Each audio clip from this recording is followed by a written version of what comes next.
warahmatullahi wabarakatuh. Perkenalkan, nama saya Muhammad Fahmi Adiat dari kelas SI 2022-04 dengan NIM 2022-091-0022. Di sini saya akan mempresentasikan laporan proyek akhir saya dalam mata kuliah pemrograman 2 yang berjudul Warehousing Toko Kelontong. Sebelumnya, mohon maaf apabila ada suara gaduh. Lalu lanjut yang pertama, latar belakang masalah. Pengelolaan stok barang di toko kelontong seringkali menjadi tantangan besar, terutama jika dilakukan secara manual. Toko kelontong memiliki beragam jenis barang dan jumlah stok yang bervariasi, sehingga memerlukan sebuah sistem yang efisien. Pengelolaan stok yang tidak efektif dapat menyebabkan kelebihan atau kekurangan stok, kesalahan pencatatan, dan kesulitan dalam melacak barang. Banyak toko kelontong masih menggunakan pencatatan manual atau spreadsheet sederhana yang rentan terhadap kesalahan dan memerlukan waktu serta usaha yang besar. Aplikasi warehousing yang dirancang khusus untuk toko kelontong diharapkan dapat membantu memecahkan masalah ini. Aplikasi ini harus mampu mengelola data barang dan kategori secara efisien serta menghasilkan laporan yang akurat mengenai barang masuk dan laporan barang keluar. Selain itu, fitur login diperlukan untuk memastikan keamanan data. Pengembangan aplikasi warehousing ini bertujuan untuk menciptakan solusi praktis dan efektif bagi pemilik toko kelontong dalam mengelola stok barang mereka. Lalu yang kedua, ruang lingkup. Pengembangan aplikasi ini akan difokuskan pada pengelolaan stok barang untuk toko kelontong. Dengan skala menengah kecil, aplikasi ini akan mencakup fitur-fitur dasar seperti manajemen data barang, kategori barang, penyediaan laporan barang masuk dan keluar. Untuk batasan proyek ini mencakup pengembangan fitur-fitur dasar yang telah disebutkan, tanpa mencakup fitur-fitur canggih seperti integrasi dengan sistem POS, point of sale, atau fitur e-commerce. Aplikasi ini dirancang hanya untuk penggunaan lokal di komputer toko kelontong dan tidak termasuk pengembangan aplikasi berbasis web atau mobile. Lalu yang ketiga ada tujuan penulisan. Penulisan laporan proyek ini bertujuan untuk memberikan panduan yang komprehensif bagi pengembang dalam mengembangkan aplikasi warehousing untuk toko kelontong, meningkatkan efisiensi pengelolaan stok barang dan menggunakan pemantauan arus barang masuk dan keluar di toko kelontong, memberikan solusi yang praktis dan efektif bagi pemilik toko dalam meningkatkan manajemen stok mereka. Lalu yang keempat, metode penelitian. Dalam pengembangan aplikasi ini, metode yang akan digunakan meliputi analisis kebutuhan, memahami kebutuhan pengguna, dan menentukan fitur-fitur yang diperlukan. Desain, merancang struktur aplikasi antar muka pengguna dan basis data yang sesuai. Implementasi, menerapkan desain menjadi kode program menggunakan Java dengan NetBeans IDE. Lalu yang keempat, pengujian, melakukan pengujian fungsionalitas aplikasi untuk memastikan kualitas dan kinerja yang baik. Lalu yang terakhir, evaluasi, melakukan evaluasi terhadap hasil pengembangan aplikasi dan melakukan perbaikan jika diperlukan.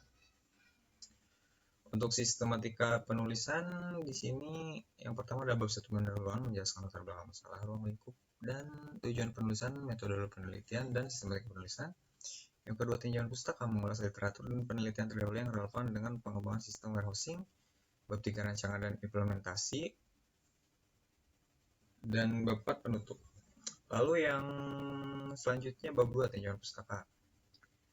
Yang pertama, pengenalan aplikasi Java dengan NetBeans. NetBeans adalah IDE yang mendukung pengembangan aplikasi Java.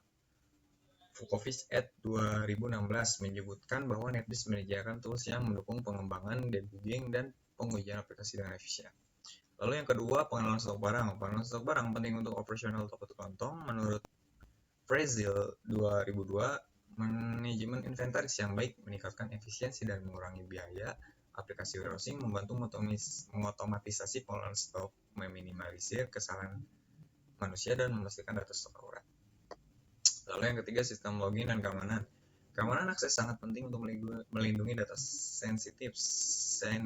Schneier 2015 menyatakan bahwa autentikasi yang kuat mencegah akses tidak sah. Sistem login yang aman memastikan hanya pengguna terdaftar yang dapat mengakses aplikasi, menjaga, dan toko tetap aman. Lalu yang keempat, database dan koneksi JDBC. Database penting untuk menyimpan data aplikasi. MySQL dan SQLite adalah pilihan populer untuk aplikasi kecil hingga menengah. Silberstadt, Kort, dan Sudarsan 2019 menjelaskan bahwa database relasional menyediakan struktur data yang terorganisir dan mendukung query yang kompleks. JDBC memungkinkan aplikasi Java terhubung dengan database untuk pengelolaan data yang efisien. Populer 2003. Lalu yang kelima, laporan dan analisis data. Laporan barang masuk dan keluar membantu pemilik toko kelontong memantau stok dan merencanakan pembelian. Lowdown dan Lowdown 2017 menyatakan bahwa sistem informasi manajemen yang baik harus menyediakan laporan yang membantu mengambil keputusan.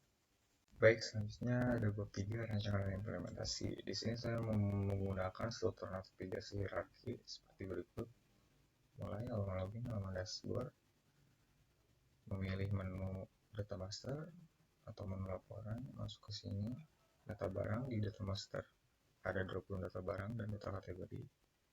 Di menu laporan ada drop down laporan barang masuk dan menu laporan barang keluar, yang dimana setiap drop downnya itu menampilkan halaman si drop down itu.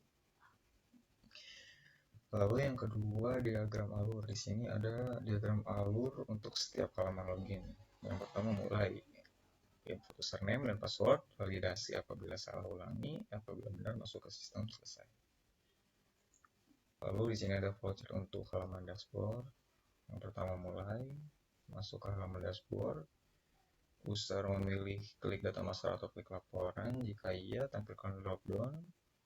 Memilih salah satu dari drop down, klik data barang ya, menampilkan halaman data barang. Jika data kategori menampilkan halaman data kategori, klik barang masuk, tampilkan halaman laporan barang masuk. Klik barang keluar, menampilkan laporan barang keluar. Nah, lalu ini ada voucher untuk menu data barangnya. Mulai, lalu menampilkan halaman data barang. Di dalam halaman data barang menampilkan formulir dan tabel datanya. Di sini apabila admin memilih aksi, jika tambah maka ini, jika edit maka ini, hapus maka ini, maka cari juga maka ini. Nah, perbarui tabel lalu selesai. Nah, untuk data kategori juga vouchernya cukup sama. Di sini mulai menampilkan data kategori, menampilkan form dan tabel data serta aksi yang dapat dipilih oleh admin. Nah, lalu ini ada voucher untuk halaman laporan barang masuk. Nah, mulai menampilkan formulir dan tabel data laporan, lalu ini ada aksinya, tambah, hapus, cetak. Untuk laporan barang keluar juga vouchernya cukup sama.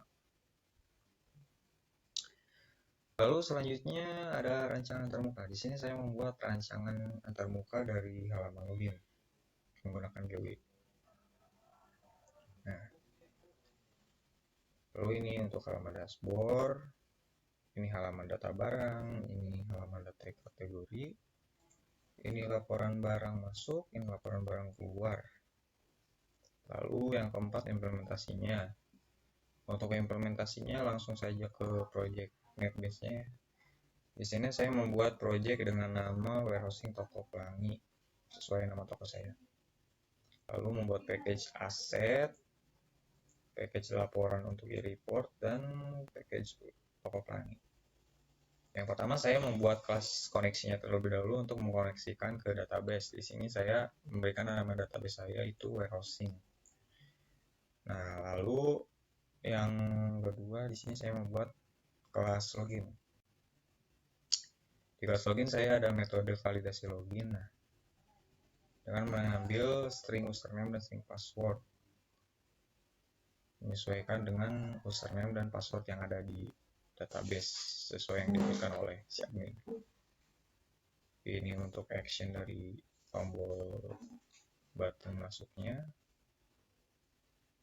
seperti ini. Lalu selanjutnya halaman dashboard. Nah, untuk halaman dashboard ini saya memberikan action kepada setiap menu dan drop down dengan variabel yang sudah saya ubah sebelumnya. Misalnya data barang, data kategori, setiap drop down saya ubah data barangnya. Nah, sama laporan barang keluar juga sini.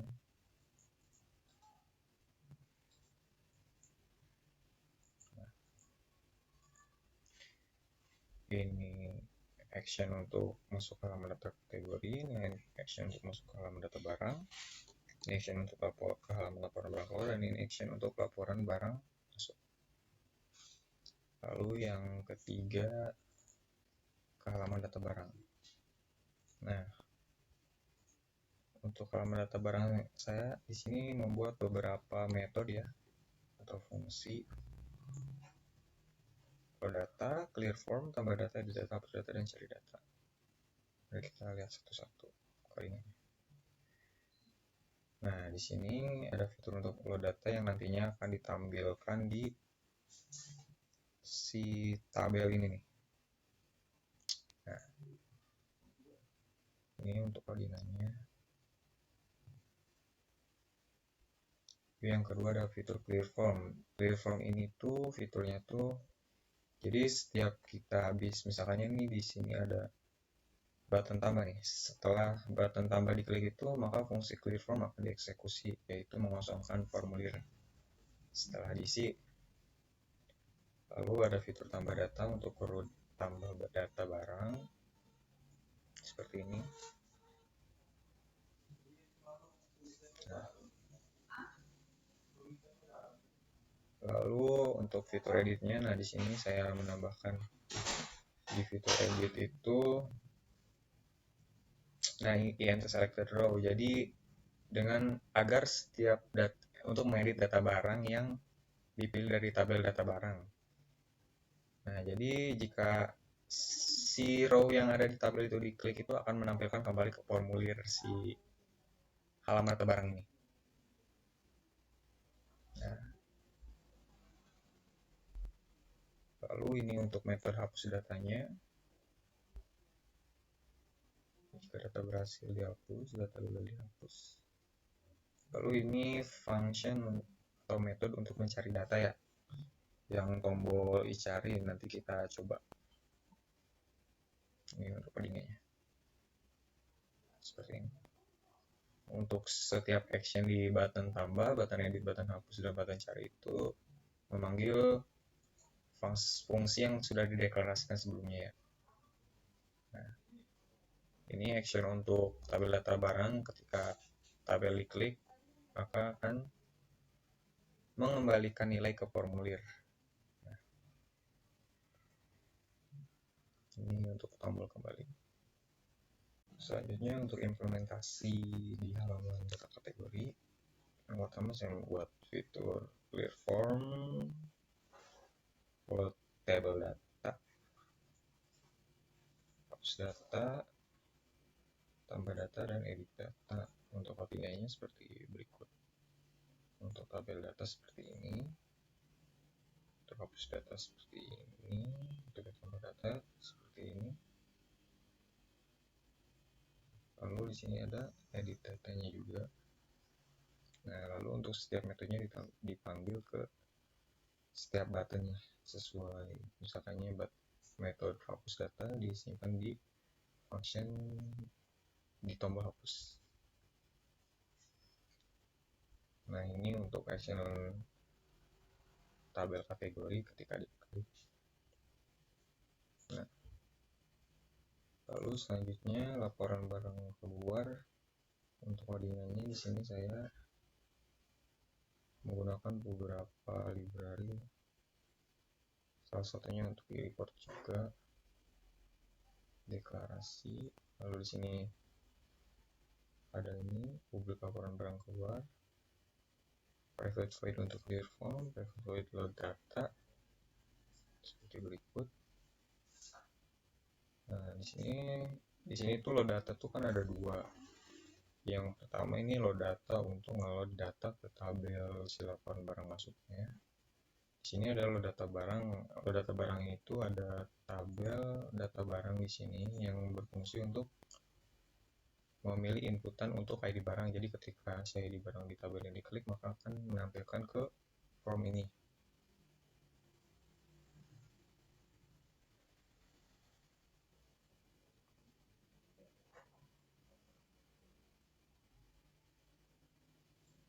Nah, ini fungsi untuk mendapatkan satuan dari database ya. Nah, jadi ketika si ID barang yang dipilih itu, maka si kolom satuan yang di tabel barangnya itu juga akan kepanggil di sini nantinya. Nah, ini untuk tambah datanya.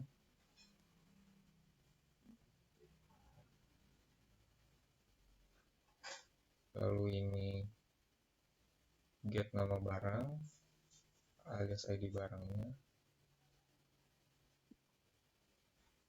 Jadi maksudnya tuh itu function untuk ketika si ID barang ini dipilihkan, di sini tidak ada input nama barang. Jadi saat si ID barang terpilih, maka otomatis nama barang juga akan terpilih ke sini, terbawa sesuai ID yang diklik.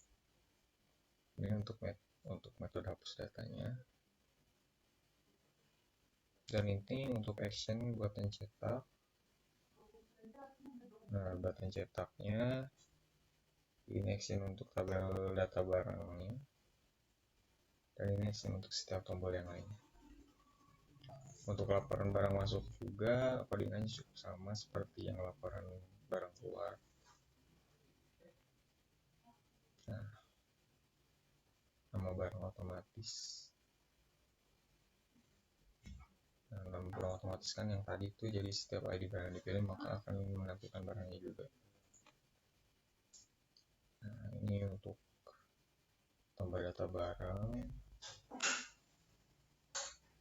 Nah, di sini saya membuat formatnya ya tadi juga di laporan keluar juga, untuk penginputan format data tanggalnya tuh dibuat dengan format seperti ini. Nanti kita coba. Nah,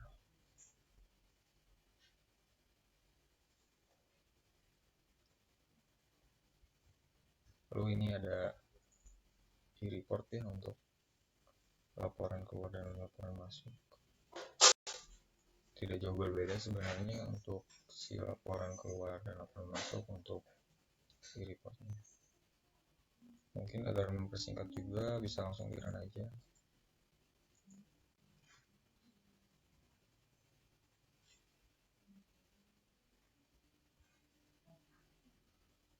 Nah, ini memasukkan dulu si username-nya di sini, username-nya Fahmi, yang fotonya yang sudah ada di database.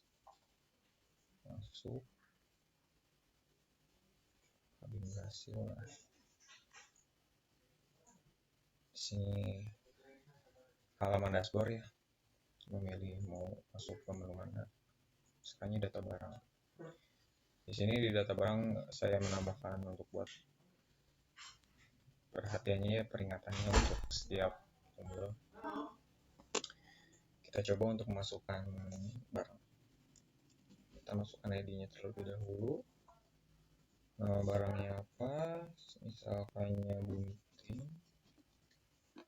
Kita pilih ATK, harganya 2000, stok 1, satuannya cheese, tambah. Maka barang gunting ini akan tertambahkan ke tabel. Untuk mengeditnya tinggal diklik saja, maka akan menampilkan kembali si data ini. Misalnya kita rubah, ini ada kesalahan gunting, klik lagi tombol editnya, maka barang berhasil terubah. Sama halnya untuk menghapus juga, tinggal klik barang yang dihapus, lalu hapus, dapat terhapus. Di sini juga ada fitur untuk cari, bisa mencari misalnya spidol, maka barang akan ditampilkan sesuai yang dicari. Lalu kembali. Di sini masuk ke data kategori. Nah, di data kategori kita bisa memasukkan ID-nya dulu. Misalnya kategorinya, misalkannya buah. Tambah. Nah, maka akan muncul si kategorinya. Untuk mengedit juga bisa tinggal diklik salah satunya, misalnya buah edit. Nah, data akan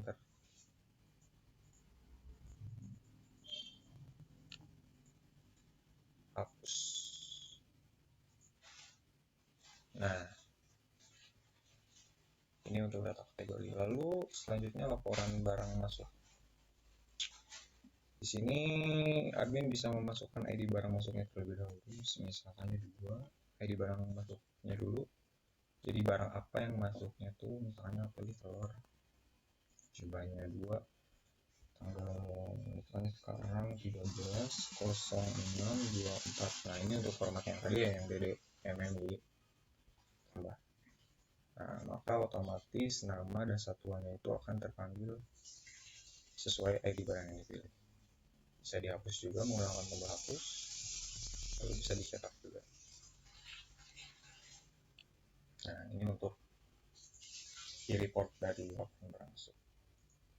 Selanjutnya laporan barang keluar sama saja seperti laporan barang masuk, menginputkan ID, memilih ID barang yang keluar, misalnya 2, tanggalnya sekarang 13.06.24. Yes.